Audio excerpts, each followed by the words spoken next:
From the McCourtney Institute for Democracy and the studios of WPSU on the campus of Penn State University, I'm Michael Berkman. And I'm Chris Beam, and this is Democracy Works.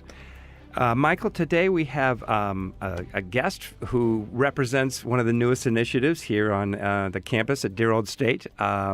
Chris Witko is the Associate Director of the new Public Policy School. Brand new school. They're recruiting their first class right now. Yeah, it's very exciting. And, it is. And the other point of pride for Chris is that he is the co-author of a new book, The New Economic Populism, How States Respond to Economic Inequality. Timely piece of work. Well, and one that we've kind of also already kind of addressed in some other recent podcasts. I remember how much we used to talk about inequality during the 2016 presidential campaign. Right. And how...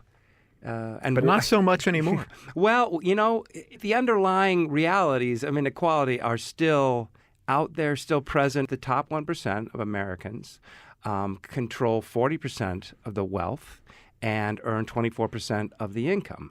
That is a dramatic thing to say. I actually feel like it's worth just kind of framing these questions in the broader kind of context that we've brought out before, which is, you know, on the one hand, you know, a democracy demands equality, political equality of everybody having one vote. On the other hand, it demands the freedom to go out and earn as much money as you can. And these are difficult things to put together. Right, because that's going to inevitably lead to inequality. Right, exactly. And you know, you can go back all the way to Aristotle, who argued that the best politics was between rule of the wealthy and rule of the poor, that neither one of these were sustainable for or in the best interest of the society as a whole, and that you needed a strong middle class, because these were the people who were, you know, doing the work of making society and the economy go, and who were invested in the well-being of the society at large, and so,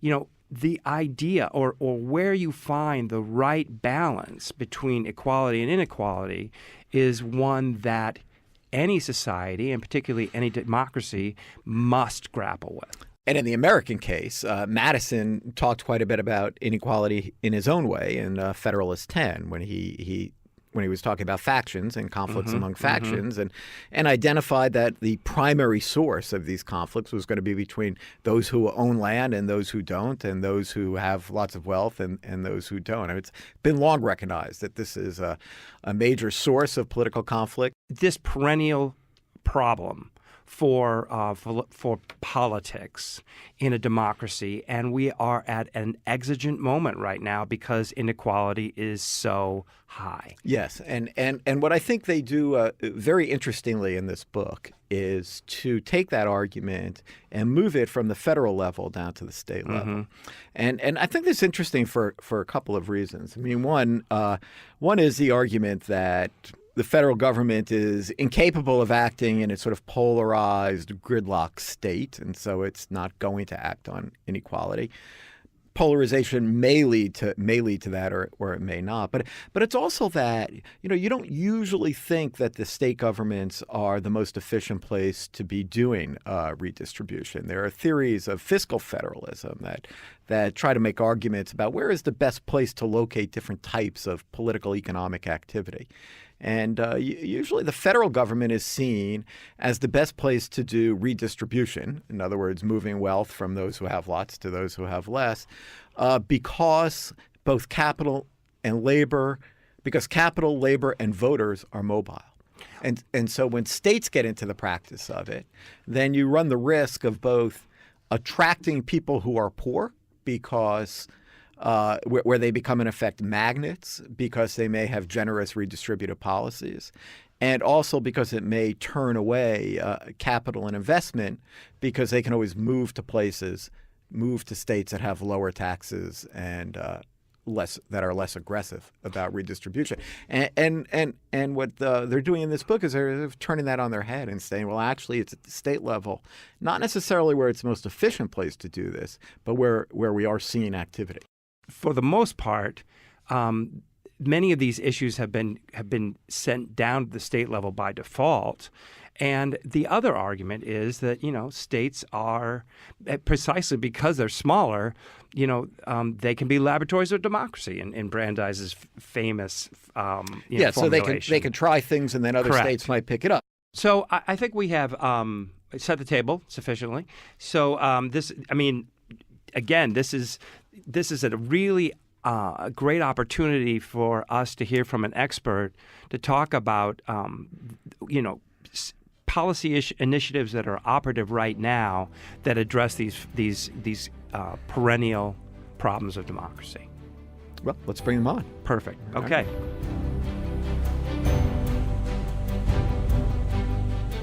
This is Jenna Spinelli here today with Chris Witko. Chris, thanks for joining us.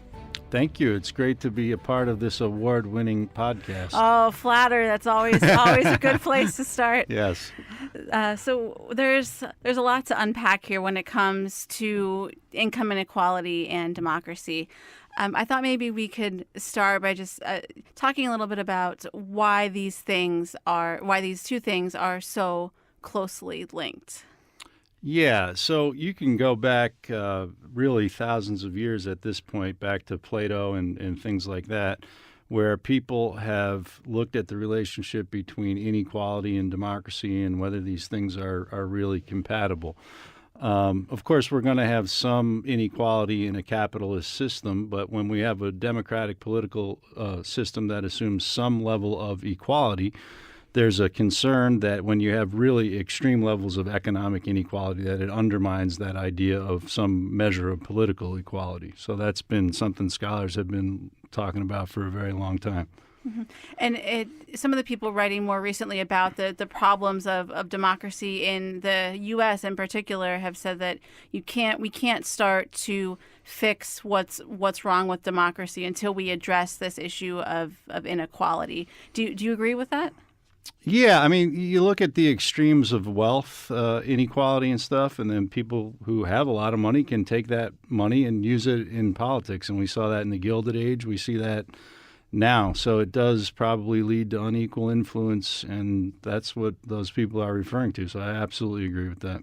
Do you think that we're in a second Gilded Age? I know that's often talked about as well. I mean, Larry Bartels had a book out a few years ago, the Politics of the New Gilded Age, and there's a lot of similarities if you look at it in terms of the inequality in the economy and how that translates over into politics, definitely. So whose job is it to fix this problem of inequality? Well, that's a good question. In the U.S., we tend to think that the public, is not that concerned about inequality, and that's certainly true compared to Europe. But actually, there's been a lot of survey data. We talk about some of it in the book about that the public really is concerned about inequality, and they really do want the government to do something to fix it. In the U.S., which level of government and how do we actually go about fixing it? Those are pretty dicey issues. But really, people are concerned about growing inequality, and they would like it to be lessened.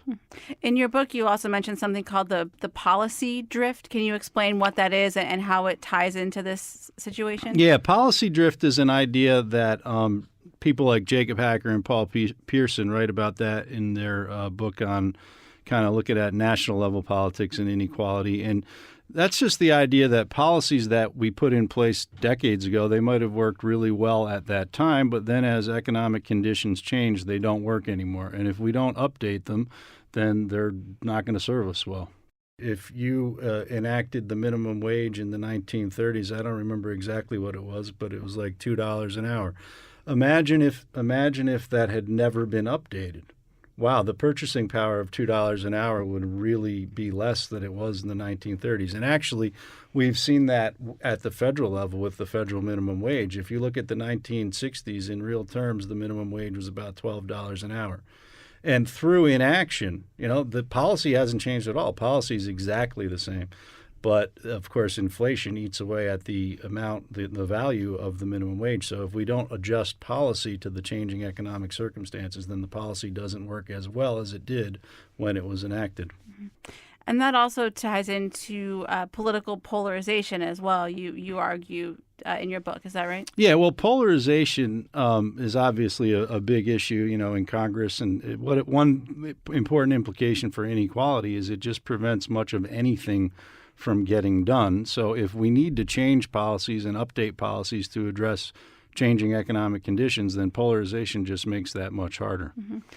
So what's the disconnect then? If if public opinion really does support action on these issues, why doesn't that translate into something kind of moving forward? Well, the polarization that's preventing a lot of pretty much anything getting done, but also some of the things we talked about a second ago, where you have big business and the wealthy have just a lot of influence in politics. So that makes it really hard to get any type of egalitarian policies enacted in Washington, D.C. Mm-hmm.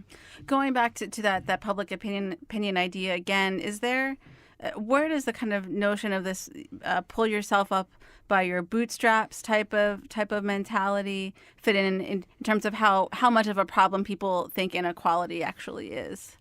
Yeah, I think that's kind of the idea behind the American dream, that if you just work hard, you'll get ahead and everything will be fine. And certainly Americans have they tend to blame individuals more than the system for things like poverty and unemployment and stuff like that. That's true.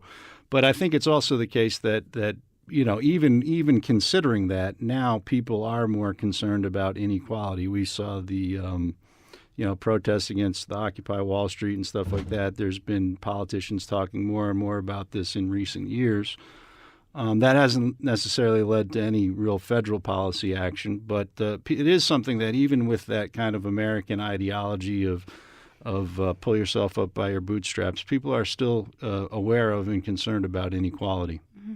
So it seems some of the solutions that states and others have taken to try to address some of these issues that come from either one of two things. Either you can try to raise the floor, right, through minimum wage or things like that, or you can try to kind of take from the top in terms of how much the wealthy or kind of the top levels of income are taxed. What has been which of those approaches has proven to be more successful, or which do you think is kind of more feasible looking out over the long term? Well, if you look at tax increases, states like California have enacted tax increases on the wealthy in recent years. That's not something that is going to be popular in all places because let's face it, it's a liberal policy. You start looking at things like the minimum wage, which would boost the income of low-wage workers. That's just really popular basically everywhere. So we've seen even conservative states like Missouri and South Dakota have had their minimum wages go up via the initiative process, which is where the public gets to directly vote on policy. So when these things come up for a vote, they almost invariably pass, minimum wage increases in particular. Mm-hmm.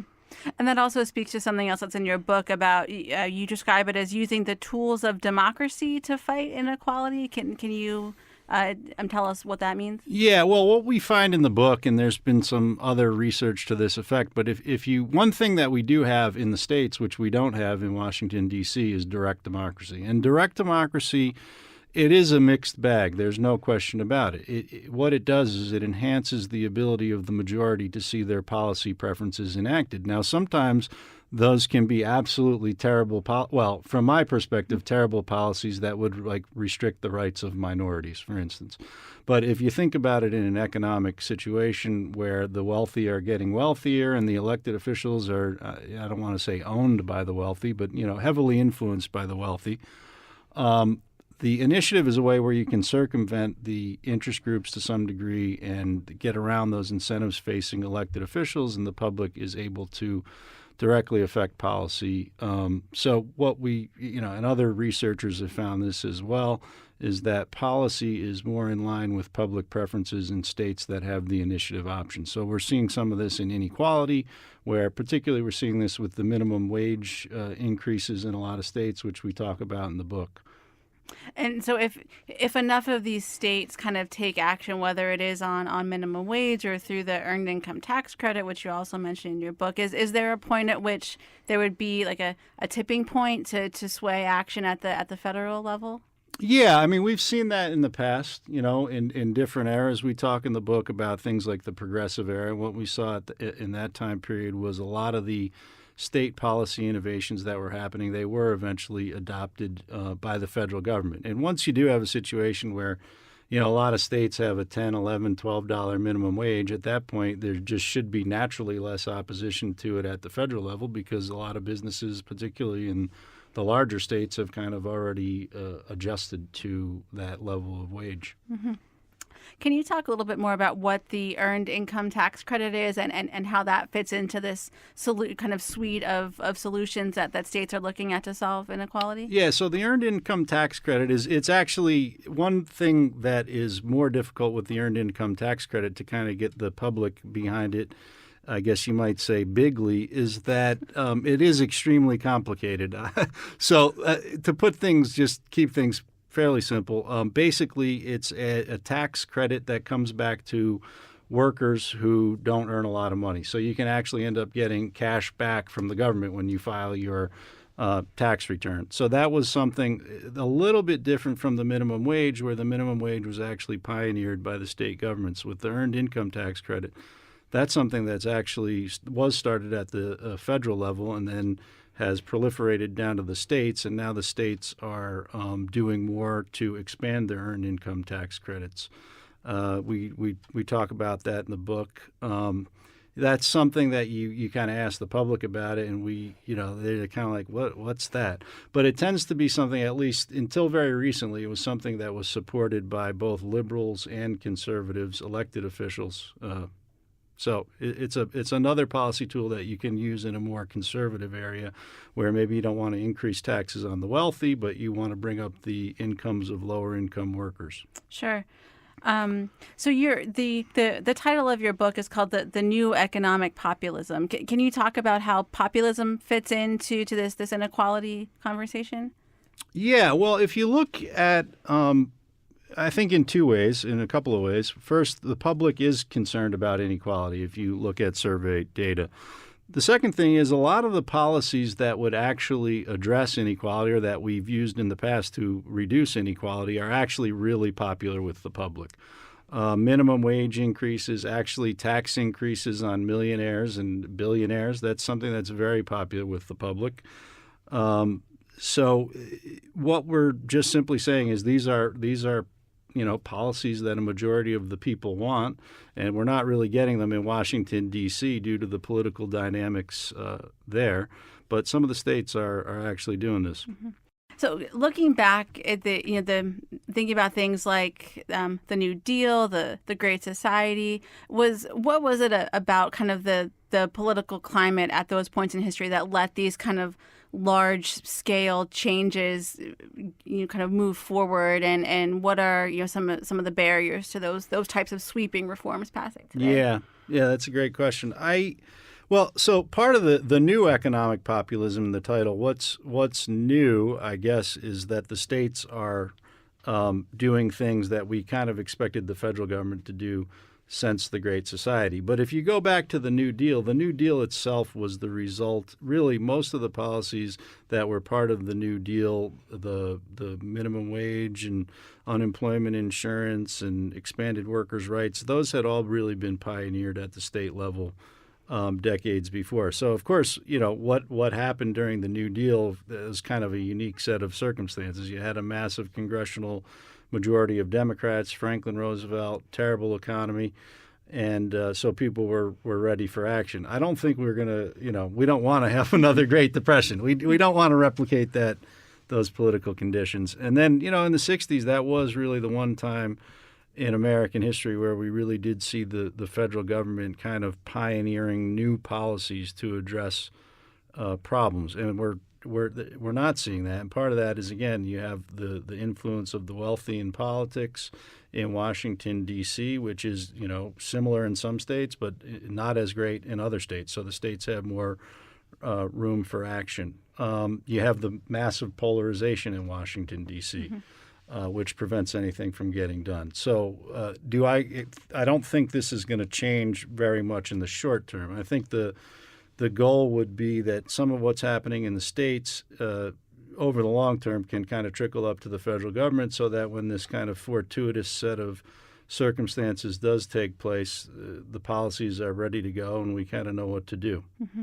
So for people out there who are concerned, small d Democrats, short of ballot measures that may or may not come up in their states, are there other things people can do to try to, in their own way, make progress on some of these issues? Absolutely. I think, in other research that I've done with Bill Franco and Nate Kelly, we have a paper that shows that voter turnout is really important to the types of policy. So if you have class bias in voter turnout, you have more unequal policies and more inequality. So people need to vote. And so people that are concerned about democracy, number one is they need to be supporting organizations that are fighting attempts to limit voting rights by people. Of course, you should vote yourself. Me voting and as a PhD, that's not necessarily going to change things very much, but we need to do more to kind of mobilize lower income voters. So any supporting organizations to make that happen is a good idea. Is there any type of ideal that we should be looking for? Well, no, I that's always dicey, right? I don't think we can specify a mathematical point at which, okay, we're good, and within 2 percentage points of this, it's bad, and that's frankly that's part of the danger of this situation is you never know when things have gotten too extreme and when that tipping point has been reached. So I think we need to take this seriously before we definitely know we're there. I don't think anybody wants pure economic equality. I know I deserve to be paid much more than most of the people I work with, and I'm sure you feel all the same. I'm kidding, of course. So nobody's really sitting here wanting economic equality. But what we also don't want is extreme inequality, which is corrosive to democracy. It's very corrosive to society. You can go back in history and look at places that have extreme levels of inequality, and you don't want to be there. So I think that's what we're talking about. We don't want everybody to earn the same. I don't think very many Americans would support everybody earning the same income or pure equality, and that's not going to happen. But just avoiding extremes of inequality is the goal.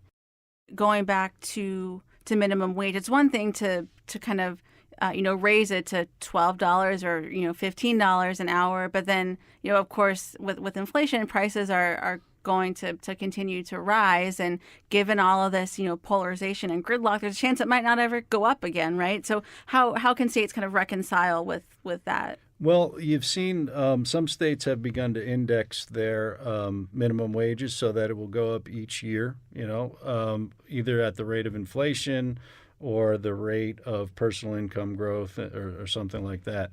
And that's a way to get drift basically to work on behalf of preserving more equality as opposed to working against it. Mm-hmm.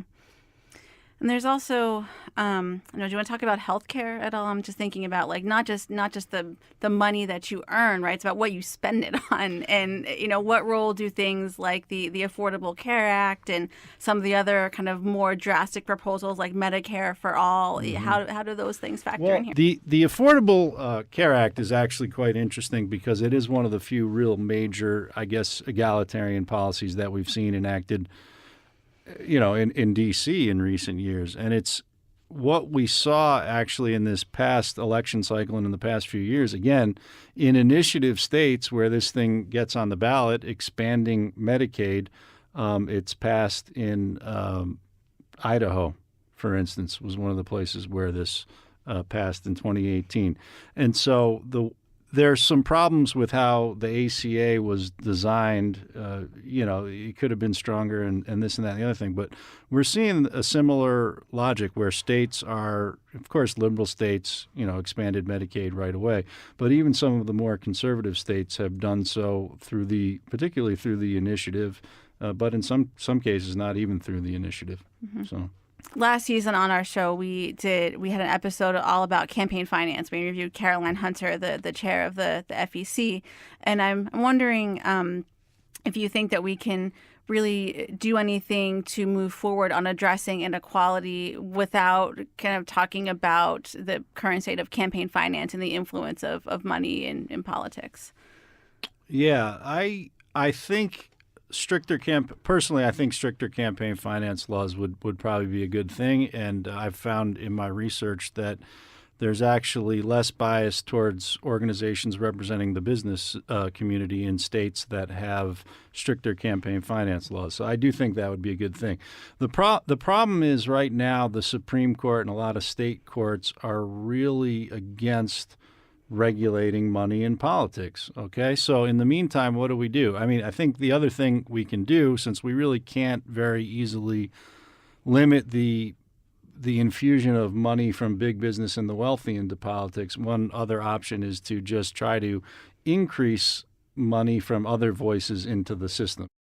We've certainly seen people like Beto ORourke as, kind of one example of somebody who was able to, I think maybe, change the not only for his own campaign, but it seems like he's also putting into place some kind of longer term infrastructure changes to try to change how people donate or, make it easier for people to register to vote. Yeah, we've seen a lot of that. I think really probably going back to Howard Dean is where a lot of this kind of started, and it's been that we've seen a lot of politicians raise a lot of money from just individual donors in recent years. And the thing with the money, I mean, to win elections, you don't need to necessarily outspend the other person. You just need to be in the game. So there's other sources of money, and it's the same thing with lobbying. With the First Amendment, we really can't prevent. I mean, when you have millions of dollars on the line, businesses are gonna lobby, and there's really nothing you can do to prevent that. We have the First Amendment. We wouldn't want to prevent that, but what we should be again trying to do is building up other voices into the system, advocates for the poor, advocates for workers, and things like that.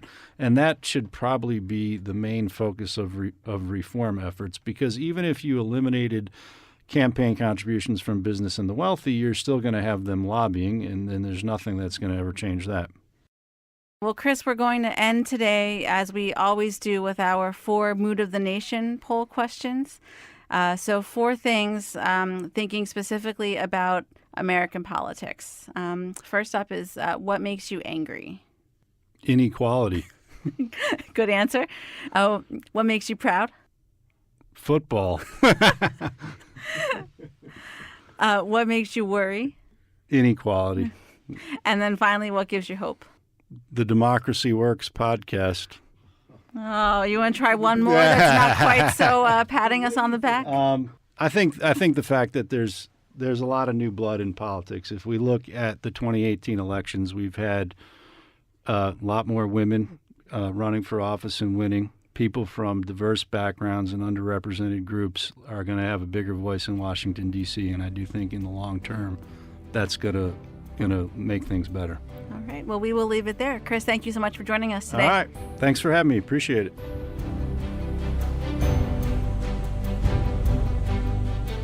All right. Well, that was excellent. Really good answers and really good questions too. So a lot to chew on there. The one thing that I wanted to mention that I thought reflected something in a podcast that we had pretty recently with our colleague John Gastel and Robin Teeter from Healthy Democracy was their efforts to kind of democratize or maybe re-democratize the initiative process. And I think both of us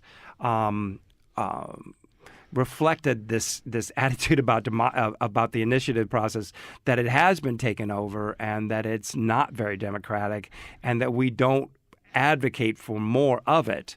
But what Chris was saying was that this was one mechanism that was most effective at the state level of bringing more equality into the society, that it made it possible for raising the minimum wage and things like that were unlikely or significantly less likely to get through any other way.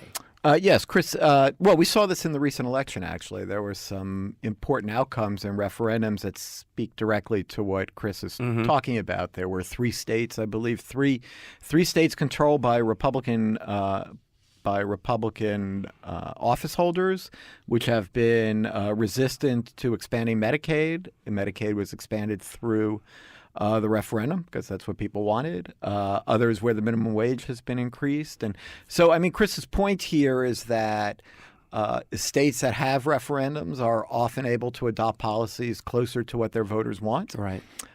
That is true. Mm-hmm. It's also true what we were talking about in that last episode, which is that this process can be overtaken by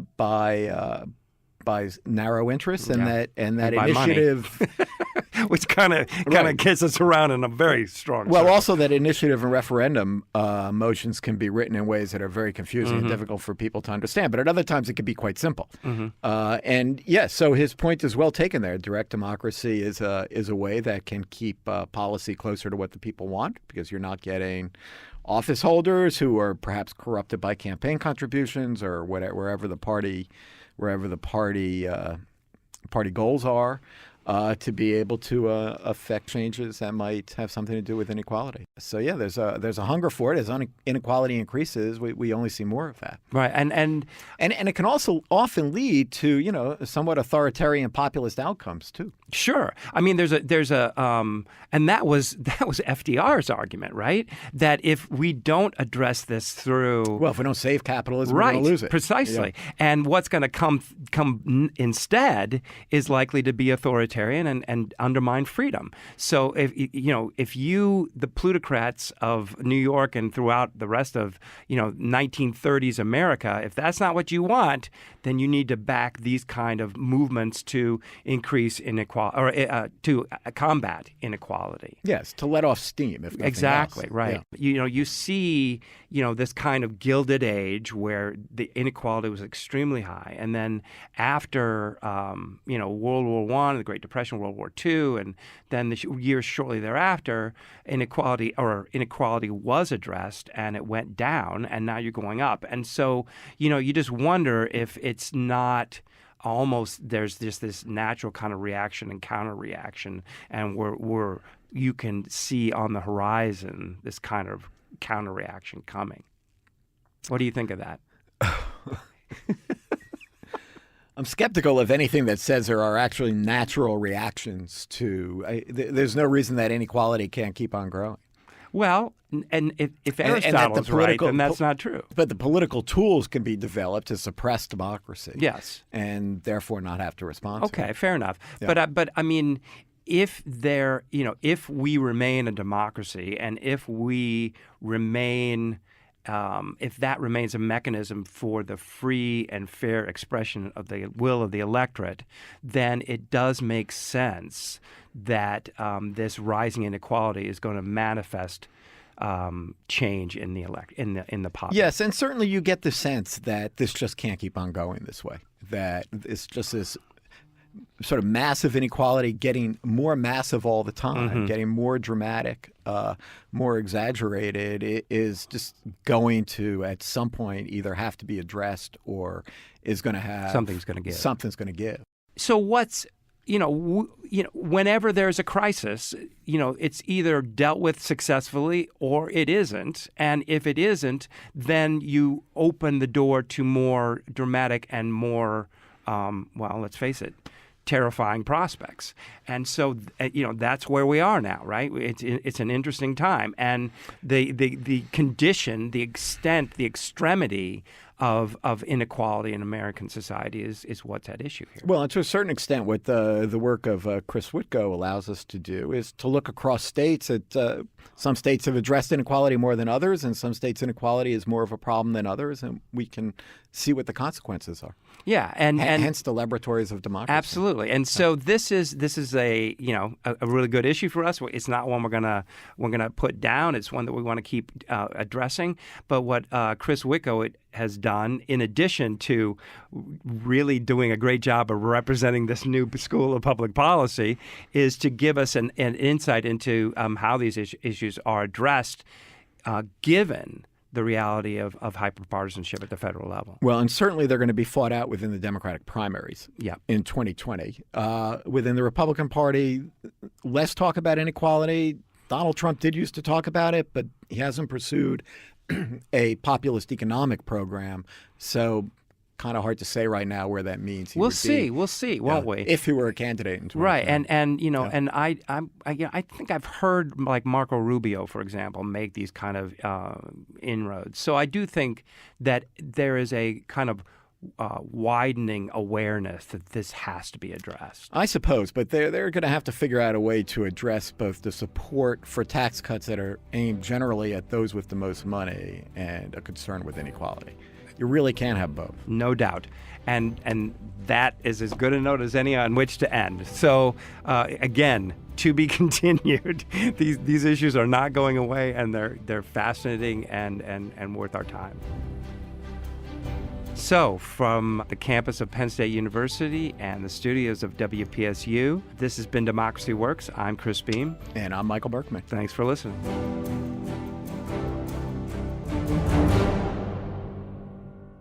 Democracy Works is produced by the McCourtney Institute for Democracy at Penn State and WPSU Penn State. Our hosts are Michael Berkman, Chris Beam, and me, Jenna Spinelli.